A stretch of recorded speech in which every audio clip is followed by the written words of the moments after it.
a little while, but first, let's talk about sleep.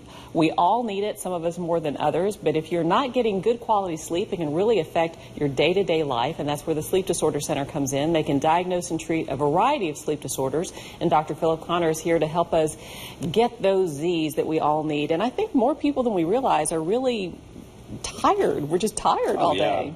Especially around here. Combination of the plant with shift work syndrome, and then in addition in the summertime, whenever it stays light so late, a lot of us tend to put off our sleeping later and later, and so we end up burning the candle at both ends. That's right. And sometimes even just in the summer, it's hard to get comfortable. You know, you got to crank that AC down and really get your room cool. Well, let's talk about a few of the most common things that people seem to have problems with, and one of them is sleep apnea. What exactly is that? Is that just snoring, or is it something beyond? It's actually the interesting thing about it. It's the same underlying process. It's just a matter of degrees. So snoring is oftentimes a marker for us to let us know, okay, sleep apnea may be an issue. So generally, sleep apnea is defined as a closure or an obstruction of the upper airway that leads to either a drop in oxygen concentration or a disruption in your sleep cycle. The net result of that, if it occurs multiple times during the night, is daytime fatigue. And that's really where we come in to treat it.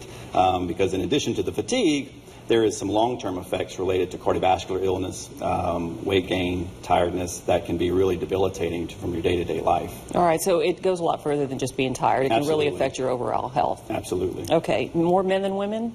Yes, I think that's a fair statement, but not exclusively. You know, I always tell people when they come in, it truly is a couple's illness, because probably 50% of the time it's the wife that brings the husband in because she can't sleep either. So really it's an illness that whenever you treat it, the entire household really sees improvement. Everyone is going to be a whole lot happier. That's okay. Insomnia is something that I think everyone's dealt with at some point in time. When is it a problem that you need to see a doctor about? Right.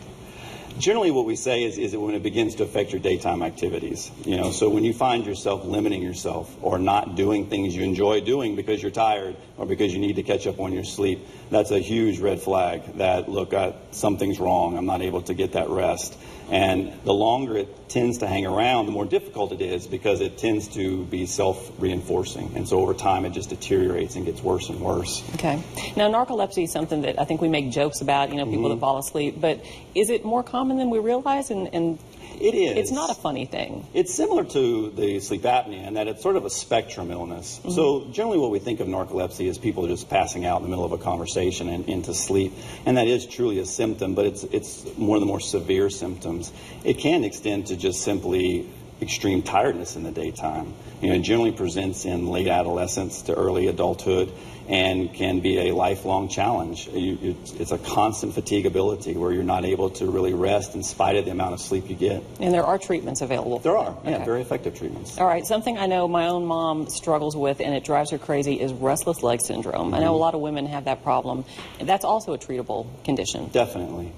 I think that one of the easiest treatments is to get tested for a very mild iron deficiency.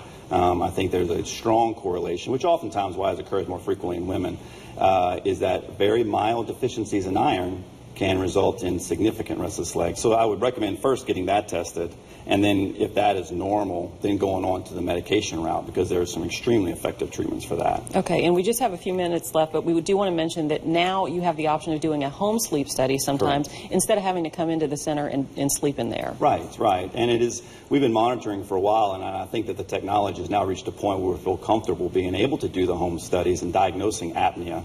The limitations of the home study are that that's all they can diagnose. So all the illnesses that you discussed earlier can't be diagnosed with that. So I think it has its role for people that are overall very, very healthy, and we just want to look specifically at the apnea. You know, one of the problems that we worry about is that there are a lot of companies that are giving out CPAP machines without necessarily doing a thorough workup. And it is concerning because we see those people on the back end where they're not getting the benefits that we think they should. All right. Well, if you're having trouble with your sleep, and I know a lot of you are, you can call them at the Sleep Disorder Center. You see the number or the web address on the screen. Contact them and find out how you can get those Z's and have a more productive day life. Absolutely. All right. Thanks, Dr. Connor. Thank you.